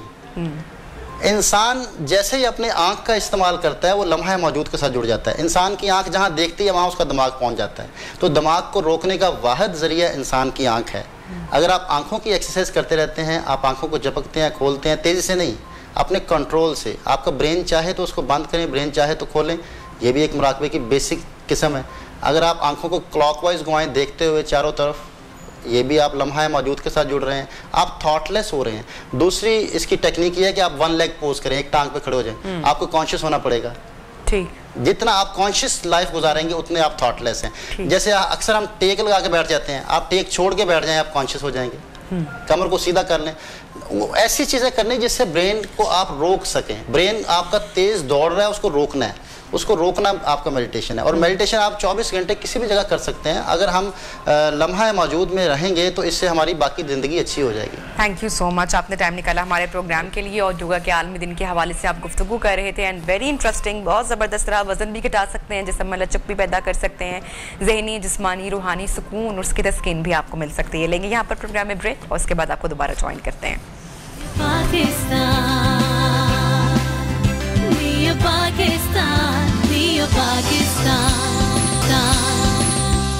Welcome back. न्यू पाकिस्तान में आपको एक मरतबा फिर से खुशामदीद कहते हैं और मौसम की बदलती सूरत हाल के ऊपर आपको अपडेट करेंगे। जैसा कि आप तमाम लोगों को पता है कि प्री मानसून का सिलसिला आगाज़ हो चुका है, शुरू हो चुका है। बारिशें जो है वो मुल्क में तूफ़ानी बारिशों के सिलसिले का आगाज़ हो चुका है और बारिश ने मौसम की जो बदलती सूरत हाल है, फसलों को भी उस पर भी असर अपना ऑब्वियसली डाला है। तो महकमा मौसमियात ने कहा है कि आज से बुध तूफ़ानी बारिशों का सिलसिले का आगाज़ प्रॉपर होने जा रहा है और इसके सबब मुल्क के बेशतर इलाकों में नदी नालों, दरिया दरियाओं में तुग़यानी ने शेबी इलाके ज़ेरे आब आने का खदशा भी जाहिर किया गया है। कहाँ कहाँ ये बारिश होगी, अर्बन फ्लडिंग का तो खुदा न खास्ता कोई खदशा नहीं है। इसी हवाले से बात करेंगे। सरदार सरफराज साहब चीफ मेट्रोलॉजिस्ट हमारे साथ मौजूद हैं। थैंक यू सो मच, आपने टाइम दिया प्रोग्राम नियो पाकिस्तान के। जनाब, मुल्क में जो मौसम की सूरत हाल है और जो बारिशों का ये स्पेल है, जो सिलसिला है, ये कब तक जारी रहेगा? जी बहुत शुक्रिया जी। ये स्पेल जो चल रहा है, कुछ इलाकों में तो बड़ी मूसलाधार बारिश हो रही है और बेशतर इलाकों में बहुत अच्छी तेज़ बारिश। तो ये आज का दिन भी है और कल का दिन भी है। कल रात गए तक ये सिलसिला चलेगा और किसी किसी एरियाज़ में ख़ासकर शुमाल मशरक़ी बलूचिस्तान का कुछ जो इलाके हैं वहाँ पर परसों सुबह तक ये रहेगा सिलसिला। सही। और किन किन इलाकों में ज़्यादा बारिशों की तवक्को की जा रही है? देखिए, इसमें पूरा पंजाब ही तकरीबन है, यानी साउथ पंजाब भी, सेंट्रल भी, ऊपर नॉर्थ पंजाब भी और पूरा केपी तकरीबन। ख़ासकर केपी के जो शुमाली इलाके हैं, जो सवार डिस्ट्रिक्ट, चित्राल और जो एक्स फाटा के एरियाज़ हैं वहाँ पर, और इवन पेशावर तक, वहाँ पर काफ़ी तेज़ स्पेल मुतवक्के आज शाम को, रात को और कल भी। और इसी तरह से उधर जो केपी के ईस्टर्न साइड पे कागान, नारान, गलियात, वो जो एरियाज़ हैं वहाँ भी तेज़ स्पेल मुतवक्के है। कश्मीर के बेशतर इलाकों में अच्छी तेज़ बारिश है और पंजाब में भी, जैसे मैंने आपको कहा कि खिता पोटफार में और नीचे इस्लामाबाद, झेलम, सियालकोट, नारोवाल, लाहौर, सभी एरियाज़ में अच्छी बारिश है। कल तक है ये स्पेल। अच्छा, तो सरदार सरफराज साहब, बांग्लादेश की जो खबरें हैं वो काफ़ी देर से हम देख रहे हैं। वहाँ पर सैलाब ने, तूफान ने बड़ी तबाही मचाई है। बहुत सारे लोग भी लुक़मा अजल बन चुके हैं, बहुत सारे लोग मुतासिर हुए, घर मुतासिर हुए। तो काफ़ी अनफॉर्चुनेट सिचुएशन वहाँ पर है। अभी भी एक रिपोर्ट सामने आ रही है और कहा जा रहा है कि पाकिस्तान को भी खुदा ना खास्ता, अल्लाह ना करे कि 2010 जैसी जो फ्लडिंग की सूरत हाल थी उसका सामना करना पड़ सकता है। मैं आपसे पूछना चाहूँगी इस पर। देखिए, फिलहाल इस स्पेल में तो उतनी बहुत ज़्यादा, जैसे वो फ्लड आपको पता है कि हुआ था, रिवर फ्लड था, रिवर राइन फ्लड। तो इस स्पेल में उस तरह का फ्लड आने का तो खैर ख़तरा नहीं है, लेकिन मानसून की जो एक फोरकास्ट आपने देखी होगी, वो पूरे 3 महीनों की उस आउटलुक है, उसके मुताबिक मामूल से ज़्यादा बारिशें हैं इस दफ़ा। और कहीं 10 से 20% हैं, कहीं 20 से 30% हैं। पंजाब के बेशतर एरियाज में 20 से 30% सरफराज साहब, ये एनडीएमए की जानिब से भी अलर्ट जारी किया गया है ना, जिसका मैं जिक्र कर रही हूँ कि जो फ्लडिंग का जो खदशा है, वो कहा यह जा रहा है कि ग्लेशियर्स के ग्लेशियर पिघला है, जिसकी वजह से ये खदशा जाहिर किया जा रहा है। तो ये अलर्ट सामने आया है एनडीएमए की जानिब से। मैं इस पर आपका कमेंट लेना चाहूँगी। जी देखिए, वो बेसिकली हमारी फोरकास्ट होती है, उसकी बेस पे एनडीएमए फिर आगे ज़ाहिर है इंतज़ामिया को, उनको अलर्ट इशू करते हैं। तो जैसे मैंने आपको बताया कि हमारी जो एडवाइजरी चल रही है इस वक्त, वेदर एडवाइजरी जो परसों इशू की गई थी, तो उसके मुताबिक वही 22 तक है ये स्पेल। और उसके साथ साथ वो हमारी वेबसाइट पर भी मौजूद है, ग्लाफ अलर्ट भी है, चूँकि उन एरियाज़ में जो गिलगित बल्तिस्तान और केपी के शुमाली इलाके हैं, वहाँ पर जब बारिश पड़ती है, ऑलरेडी टेम्परेचर ज़्यादा है और बारिश भी पड़ेगी, अभी 2 दिन मज़ीद उसका स्पेल है। तो ज़ाहिर है उसकी वजह से ग्लेशियर के जो बिल्कुल वल्नरेबल एरियाज़ होते हैं, वो उनके भी पिघलाव का ज़्यादा चांसेस हैं। ठीक है। अच्छा, कौन कौन से बड़े शहर हैं जहां पर ज्यादा बारिशों का खदशा जाहिर किया जा रहा है, और वजीर आजम की जानिब से भी जो है मुतल्लिका इदारों को इन्फॉर्म करने के बारे में जो है कमात सामने आए हैं? इसमें देखिए, लाहौर और उसके साथ साथ ऊपर जो सियालकोट, नारोवाल, गुजरांवाला और फैसलाबाद भी आप कह सकते हैं किसी हद तक, सरगोदा और फिर डीजी खान वगैरह का जो इलाका है, वहाँ ऑलरेडी जंग इतनी बारिश पड़ चुकी है, कोई जंग में तो 100 मिलीमीटर के करीब बारिश हो चुकी है। और इसी तरह से केपी की तरफ आप जाएं तो यानी इसके पोटफार में फिर अटक हो गया, जी अटक हो गया। और केपी की तरफ आप पेशावर, चरसदा, मर्दान और सवात के इलाके, उन सभी एरियाज में अच्छी तेज़ बारिश है। और ज़ाहिर है बड़े शहरों में फिर अर्बन फ्लडिंग का खतरा होता है। ठीक है, thank you so much. Chief meteorologist Sardar Sarfaraz साहब हमारे साथ इन कॉन्वर्सेशन थे। और जो बारिशों का स्पेल एक मुल्क में एंटर हुआ है, तूफानी बारिशों का सिलसिला और जो ग्लेशियर पिघला है, उसके हवाले से जो एक पूरी सूरत हाल थी उसे हमें अपडेट कर रहे थे। अब कुछ बात करेंगे नाज़रीन, ऑब्वियसली कोरोना के हवाले से प्रोग्राम के आगाज में मैंने जिक्र किया था आपसे, तो हम तमाम लोग तो ये सोचकर बैठ गए थे ना कि कोरोना अब खत्म हो चुका है, जान छूट गई है, तो बड़ी अच्छी बात है। लेकिन ऐसा नहीं है। मैं आपको कुछ फैक्ट्स एंड फिगर्स शेयर कर रही हूँ। मुल्क में जो 24 घंटों की रिपोर्ट सामने आई है, उसमें कोरोना वायरस के 11 11,000 टेस्ट किए गए हैं, 11,000 से ज़ायद टेस्ट किए गए हैं, जिसमें मस्बत केसेस की शरह 1.30 रही है। NIH के जारी ये जो फैक्ट्स एंड फिगर्स है उसके मुताबिक 24 घंटों के दौरान कोरोना वायरस के 11,000 टेस्ट किए गए, जिनमें से 152 अफराद के टेस्ट पॉजिटिव आए हैं, which is alarming once again. बात करेंगे आयशा शोएब, हमारी न्यूज़ रिपोर्टर इस वक्त हमारे साथ मौजूद हैं। जी अस्सलाम वालेकुम आयशा, बताएगा क्या सिचुएशन है कोविड की? वालेकुम अस्सलाम नबिया। देखें, कोरोना की सूरत हाल के हवाले से अगर बताती चलूँ तो सबसे पहले बताऊँ, जब कोविड की फर्स्ट वेव आई थी तो हमने देखा था लोगों ने बहुत ज़्यादा एहतियात की थी। उसके बाद सेकंड वेव आई तो हमने देखा शरह अमवात में बहुत ज़्यादा इजाफा हुआ था। लोगों को तब भी एहतियात बरतने का कहा जाता था, वैक्सीनेशन लाजमी लगवाने का कहा जाता था। लेकिन जब थर्ड और फोर्थ वेव आई तो लोगों ने एहतियात जो थी वो बिल्कुल ख़त्म कर दी थी। यही वजह थी कि कोविड ने तेजी से पर फैलाना शुरू कर दिए थे। अब ना सिर्फ कोविड के जो वायरस है उसके असरात सामने आ रहे हैं, बल्कि इसके साथ साथ एक नई वायरस की किस्म भी सामने आई है जिसको B4 और B5 का नाम दिया गया है, और ये इस वक्त मुल्क के मुख्तलिफ हिस्सों में बुरे तरीके से फैलना शुरू हो चुका है। इसी हवाले से NIH में जो है वो एक अलर्ट भी जारी किया गया है और तमाम सूबों को मरासले लिखे गए हैं कि तमाम सूबे जो हैं वो एहतियात करें।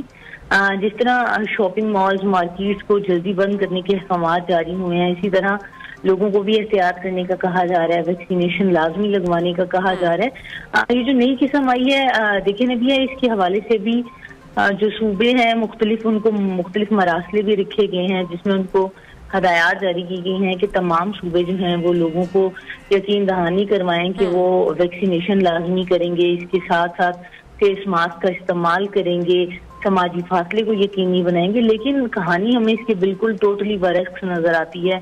अगर आप बाजार में चले जाएं, मार्केट में चले जाएं, अब जैसे बड़ी ईद है तो हमें जो मवेशी मंडियां हैं उसमें लोगों का खासा रश नजर आता है। वहां पर भी हमें नजर आता है कि लोग जो है वो एहतियात नहीं करते। व्यापारी हैं वो दूर दराज इलाकों से आते हैं, कोई चेक एंड बैलेंस नहीं होता कि उन्होंने क्या। अच्छा आयशा, डॉक्टर से भी आपकी यकीनन ऑब्वियसली बात होती होगी, अब क्या कहते हैं, कोरोना वायरस की कोई नई लहर आने का इम्कान है? कौन सी टाइप अभी चल रही है, कितनी खतरनाक है? देखें, जब डॉक्टर से इस हवाले से बात हुई, NIH रोजाना जो आदाद-ओ-शुमार जारी करता है उसके मुताबिक गुज़िश्ता रोज भी हमने देखा 150 से ज़ायद पॉजिटिव जो केसेस थे वो सामने आए थे। इसी तरह जो क्रिटिकल मरीजों की तादाद थी वो भी 50 से ज़ायद थी। तो डॉक्टर्स का ये कहना है कि जो B4 और B5 टाइप सामने आई है इसके फैलाव का खदशा बहुत ज्यादा है, लेकिन उस तरह से मोहलिक वायरस नहीं है, और इसका हल भी डॉक्टर्स की जानिब से वैक्सीनेशन ही लाजमी बताया गया है कि वैक्सीनेशन को यकीनी बनाया जाए, क्योंकि वाहिद हल वैक्सीनेशन ही है। जिन अफराद की वैक्सीनेशन हुई भी होती है वो मुकम्मल तौर पर महफूज रहते हैं। थैंक यू आयशा शोएब, आप हमें अपडेट करी थी। कोविड की जो बदलती सूरत हाल है एक मरतबा फिर से अलार्मिंग हो गई है, तो बहुत सारा ख्याल आप भी करें, वैक्सीनेशन लगवाएं अगर आप से कुछ लोग नहीं लगवा चुके हैं, और पब्लिक गैदरिंग से भी थोड़ा सा गुरेज करें। प्रोग्राम में लेंगे यहाँ पे ब्रेक, के बाद आपको दोबारा ज्वाइन करते हैं। Stay with us.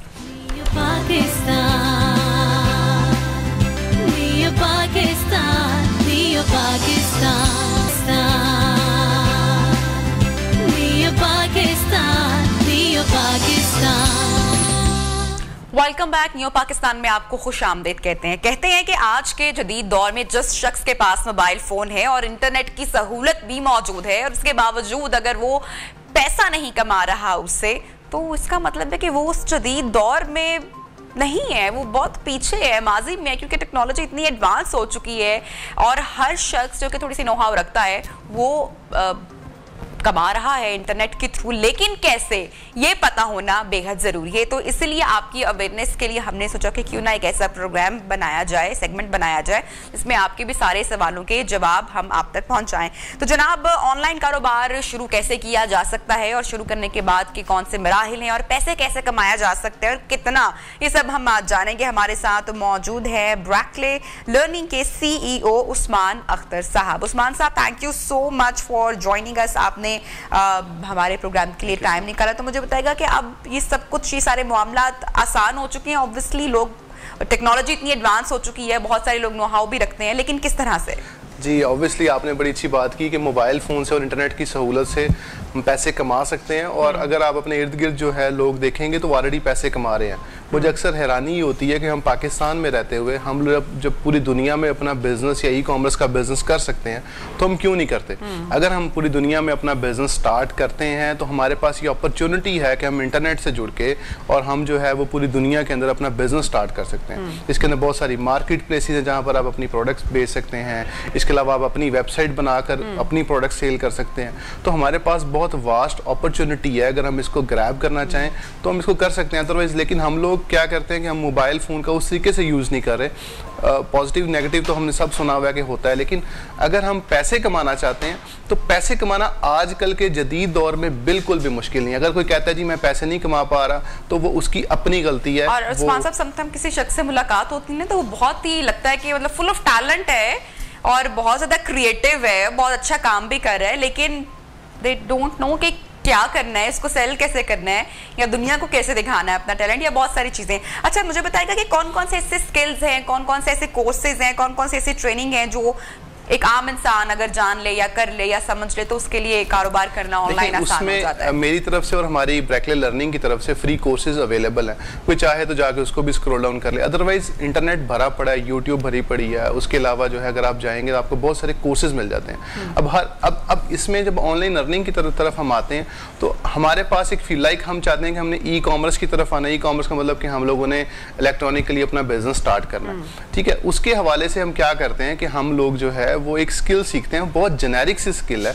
कोई ऐसा ये नहीं है कि उसमें सिर्फ ये कि अगर आपको ये पता चल जाए कि इंग्लिश लिखी हुई है और आप उसको पढ़ सकते हैं तो आप बिजनेस कर सकते हैं, ठीक है। तो आप क्योंकि ऑब्वियसली सारी वेबसाइट सारी इंग्लिश में, तो आपको सिर्फ अंडरस्टैंड करना है कि ये लिखा क्या हुआ है। उसके हवाले से हम जो है वो अमेज़ॉन के ऊपर, ईबे के ऊपर, उसके अलावा जितनी मार्केट प्लेसेस हैं वहाँ पर हम अपनी प्रोडक्ट्स को सेल कर सकते हैं। और प्रोडक्ट भी वो वाली सेल करेंगे जो ऑलरेडी बिक रही होती है। ओके, लाइक आप वहीं से सोर्स करते हैं। लाइक यूएसए में बेच रहे हैं तो यूएसए से सोर्स करेंगे, जर्मनी में बेच रहे हैं जर्मनी से सोर्स करके वहाँ बेचेंगे।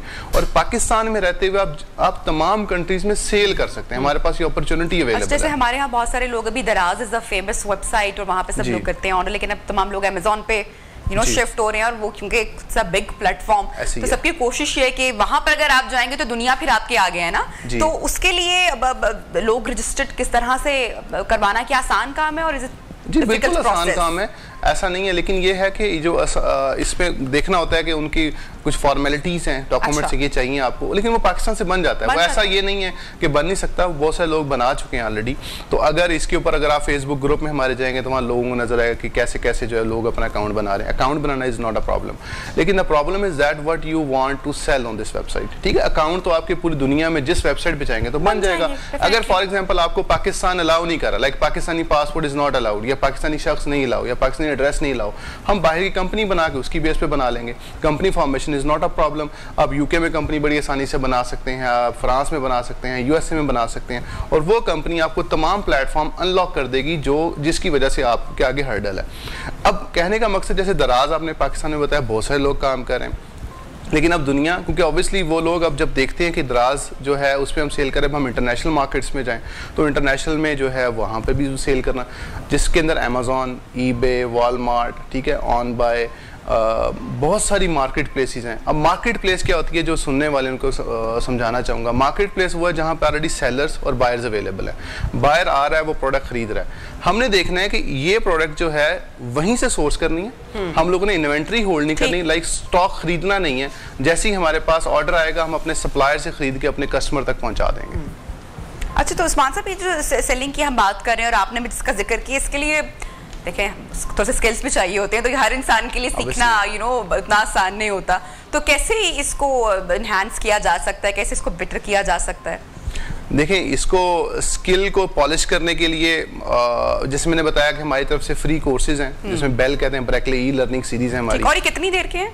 वो रिकॉर्डेड हैं, वो मतलब एक दो घंटे की वीडियोस हैं। अच्छा। आप अपना कुछ टाइम उस पर इन्वेस्ट कर लें तो मैं यकीन माने अगर आप उसको सही तरीके से देख लेते हैं वीडियो, वो फ्री है, ऐसा कोई उसके नहीं है, तो आपको बहुत बेटर अंडरस्टैंडिंग हो जाएगी और आप अपना काम स्टार्ट कर देंगे। उसमें सारा प्रैक्टिकल बताया कि यहाँ से ये करना है, मतलब सब क्लिक्स, मतलब जैसे एक जैसे कहते हैं ना स्पून फीडिंग की गई है, ठीक है। तो आपको बहुत आसानी से आप समझ जाएंगे और काम स्टार्ट करेंगे। तो उस्मान साहब, आइडिया इनोवेशन के ऊपर भी आप लोग काम करते हैं, क्योंकि अगर एक प्रोडक्ट है और मार्केट में 10 लोग एक उसको सेल कर रहे हैं, सो आपका प्रोडक्ट ही क्यों लोग लें, क्या डिफरेंट है, क्या स्ट्रैटेजी अपनाई जाए? तो इस हवाले, इस पॉइंट ऑफ व्यू से भी उसके हवाले से देखिए, मैं आपको बताता हूँ, एक आम अपनी प्रोडक्ट बना के बेचना इज डिफिकल्ट, लेकिन यह है कि अगर आप रीसेलिंग की तरफ आते हैं, आप रीसेल करते हैं उस प्रोडक्ट को जो ऑलरेडी बिक्री होती है, तब उसके अंदर आपकी मार्केटिंग कॉस्ट बढ़ जाती है, आपको मार्केट नहीं करना, वो प्रोडक्ट ऑलरेडी बिक रही है और आपने जो है वो उस प्रोडक्ट को आपने भी सेल कर देना, तो उसमें सेल लेना आसान है। लेकिन अगर आप चाहें कि आपने अपनी प्रोडक्ट बनानी तो वो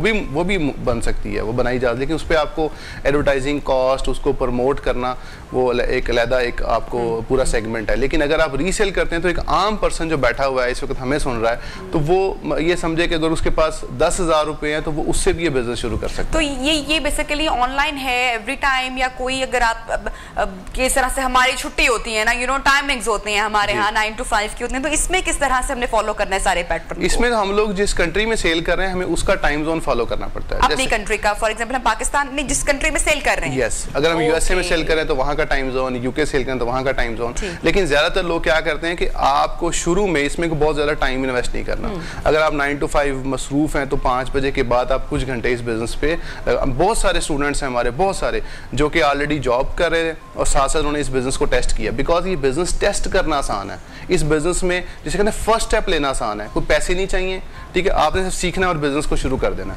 उसके बाद आप खुद अपनी सिचुएशन एनालाइज करें कि मैं इस काबिल हूँ कि मैं अपनी जॉब स्किप कर दूँ, मैं इसकी तरफ आ जाऊँ, मेरी 4-5 लाख अर्निंग होगी, अब जॉब स्किप, मैं इसकी तरफ फुल तवज्जो दूंगा, मैं टीम बनाऊंगा, मैं एजेंसी बनाऊंगा, मैं अपना ऑफिस बनाऊंगा, लोगों को हायर करूंगा, ठीक है। अब ये सारा कॉन्सेप्ट चलता है, लेकिन आप इसको टेस्ट कर सकते हैं। अगर आप चाहें कि 9 to 5 के साथ टेस्ट करना है, यू कैन टेस्ट इट, ठीक है। उसके बाद आप डिसीजन लें कि ये मेरे लिए है या नहीं है, क्योंकि हर फील्ड हर बंदे के लिए नहीं होती, लेकिन वो इसको टेस्ट कर सकता है without investment, by investing some of his time. उसको टाइम कुछ लगाना है, समझना है चीजों को, उसके बाद वो कर सकता है। अच्छा सर, किस तरह से पता चलेगा कस्टमर को कि आप इस टाइम पे ऑनलाइन है, अवेलेबल है, जरा ये भी थोड़ा सा बता दें। नहीं, ऐसा होता है कि वो हमारी जो वेबसाइट अमेज़न के ऊपर जब हम प्रोडक्ट्स लगाते हैं तो हम 24 आवर्स ही अवेलेबल हैं, लेकिन फॉर एग्जांपल हमें ऑर्डर आया तो हमारे पास 2 से 3 दिन का टाइम होता है कि हमने वो ऑर्डर अपने कस्टमर को पहुंचाने के लिए उसको प्रिपेयर करना है, ठीक है। लाइक हमें 2 से 3 दिन के अंदर उसकी ट्रैकिंग नंबर ऐड करना है, तो हम जो है वो जब 5 बजे के बाद जाएंगे हमें पता चल जाए कि आज के दिन के हमारे पास फॉर एग्जाम्पल 5 ऑर्डर्स हैं, तो हमने वो 5 ऑर्डर्स अपने सप्लायर से खरीद के अपने कस्टमर तक उसको डिस्पैच करवा देने हैं। तो डेली आप जो है वो कुछ घंटे लगाएंगे तो वो काफी है। ठीक है, तो उस्मान साहब अगर आपका ऑफ डे है और ऑर्डर्स में आ गया है तो क्या वो ऑटोमेटिकली कैंसिल हो जाएगा या क्या प्रोसीजर होगा? नहीं,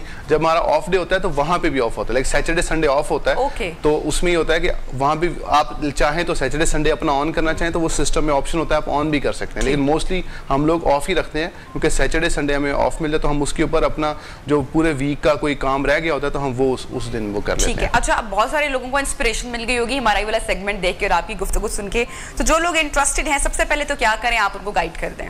देखिए, उसमें यह है कि आप सिंपल फेसबुक ग्रुप में जाके ब्रेकले लर्निंग लिखेंगे तो आपको हमारे फेसबुक ग्रुप मिल जाएगा, तो आप फर्स्ट ऑफ ऑल तो कम्युनिटी से जुड़े, आप देखेंगे कम्युनिटी क्या कर रही है, कि वो कैसे फेल और सक्सेस, उनको स्टोरीज कैसे आ रही हैं, और देन वो जो है वो फ्री कोर्स देख लें तो उनको काफी फायदा हो जाएगा इस चीज से। अच्छा, यंग जो बच्चे हमारे यहाँ होते हैं वो मोबाइल की उन चीजों को समझ लेते हैं जो हम जिनसे वाकिफ नहीं होते हैं, बहुत सारे फंक्शंस, बहुत सारी एप्लीकेशन और बड़ी एडवांस है ऑब्वियसली, तो मेरे ख्याल से कि जो पेरेंट्स या जो ऐसे लोग जो कि इतने टेक्नोलॉजी में अच्छे नहीं है वो आजकल के यंग बच्चों से अपनी फैमिली से भी हेल्प आउट कर सकते हैं, क्योंकि हमारी जो यंगर जनरेशन है दे आर इनटू इट। बिल्कुल ऐसे ही है, ऐसे ही है। उसके अंदर बहुत सारे बच्चे ऐसे हैं जो कि, अब मैं काफ़ी सारी माओं को जानता हूँ जो अपने बच्चे जो भी फॉर एग्जांपल 7-8 क्लास में है, 10th क्लास में है, वो क्या करते हैं कि वो अब समर है तो वो क्या कहते हैं ये सीखो, ये समझो, आपको ताकि अंडरस्टैंडिंग हो कि दुनिया में काम कैसे हो रहा है, ताकि जब आप फिजिकली, जब आप प्रैक्टिकली वर्क में आओगे तो आपको बहुत बेटर अंडरस्टैंडिंग होगी और उसकी कोई ना कोई पॉकेट मनी बन जाएगी, तो बच्चे का इंटरेस्ट बढ़ना शुरू हो जाएगा।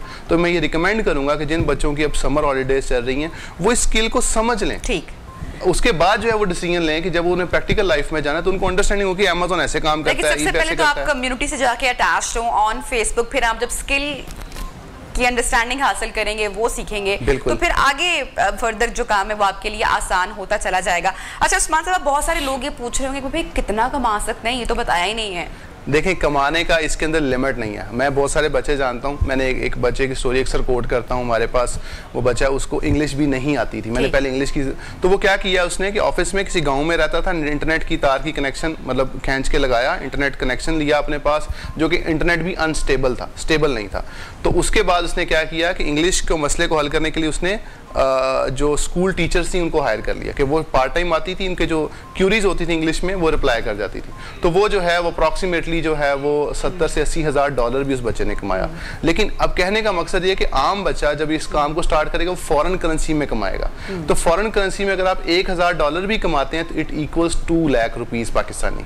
ठीक है, तो इसलिए जब आप फॉरेन करेंसीज में कमाना शुरू करते हैं वो बेशक आप थोड़ा कमा रहे हैं, स्किल डेवलपमेंट की आपने जो बात की है इस पे भी कितना कोई टाइम टेकिंग है? इसने आपने बताया कि वो आपने सुनना है सिर्फ, या कितने अरसे में, अगर चले हम बात करते हैं काम शख्स की ट्रेनिंग कितनी देर में कंप्लीट हो जाएगी? स्किल डेवलपमेंट की बात कर लेते हैं तो वो कितना टाइम पीरियड होगा? देखें उसके हवाले से अगर ये देखा जाए कि हमने कितनी देर में सीखना है, अब हर पर्सन टू पर्सन वेरी करेगा। ठीक है, अब फॉर एग्जांपल जो पर्सन जिसको बिल्कुल भी नो हाउ नहीं, शायद उसको ज़्यादा टाइम लगे, उसको शायद वो वीडियोस 3 दफ़ा देखनी पड़े। ठीक है, तब वो अंडरस्टैंड वो कर जाएगा। कुछ ऐसे बच्चे होंगे जो कि बहुत जल्दी इसको अंडरस्टैंड कर लेंगे। तो जैसे आपने आजकल बताया कि आजकल के बच्चे ज़्यादा इन द मोबाइल, तो वो जल्दी अंडरस्टैंड कर लेंगे। जिनको आइडिया नहीं है उनको थोड़ा टाइम ज़्यादा लगेगा, लेकिन वो अंडरस्टैंड कर लेंगे। ये कोई दुनिया से बाहर की चीज़ नहीं है, डिफरेंट चीज़ नहीं। अगर आप एफर्ट करें, अगर आप कोशिश करें तो आप कुछ भी सीख सकते हैं। थोड़ी सी मेहनत की जरूरत होती है। Thank you so much Usman साहब, अपने टाइम निकाला हमारे प्रोग्राम नियो पाकिस्तान के लिए। तो जनाब वो कहते हैं ना कि थोड़ी सी मेहनत आप खुद भी कर लें, और अगर आप मेहनत करेंगे तो मेहनत में अजमत है। थोड़े से हाथ पैर चलाएं, मोबाइल फ़ोन को, न्यू टेक्नोलॉजी को, जदीद दौर में रहना सीखें। मोबाइल फ़ोन, इंटरनेट आपके पास, इसका सही और दुरुस्त जो इस्तेमाल है सिर्फ वो होना चाहिए। अगर आप वो सीख लेंगे, अगर आप वो समझ लेंगे और कर लेंगे तो आप भी काफ़ी कुछ कमा सकते हैं। प्रोग्राम का वक्त खत्म हो रहा है, इंशाल्लाह कल होगी आपसे मुलाकात। अल्लाह हाफिज़।